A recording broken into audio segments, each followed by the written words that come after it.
11 korban kebakaran gudang LPG di Jalan Kargo Taman 1, Umesari, Ubung Kaja, Denpasar telah dinyatakan meninggal dunia. Atas kejadian ini, penjabat Gubernur Bali Samade Mahendra Jaya mengaku prihatin dan mendesak penanganan kasus ini hingga tuntas.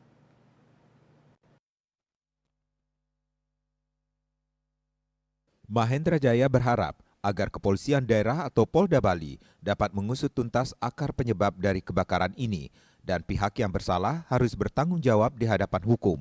Untuk mencegah kejadian serupa, Mahendra Jaya mengungkapkan bahwa pemerintah telah membentuk tim terpadu yang terdiri dari berbagai unsur terkait untuk melakukan pengawasan terhadap gudang-gudang gas yang ada. Pihaknya juga sudah membentuk tim terpadu gabungan, ada dari unsur Satpol PP, ada dari Dinas Energi, tentu tidak lepas ikut serta dari Polda. Pembentukan tim terpadu ini diharapkan dapat meningkatkan pengawasan dan memastikan keselamatan di gudang-gudang gas yang menyimpan bahan-bahan berbahaya.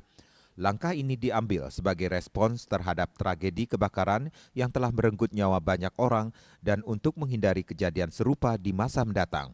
Ia menekankan pentingnya kejadian seperti ini tidak terulang lagi di masa depan. Ketut Winate, Bali Pos melaporkan.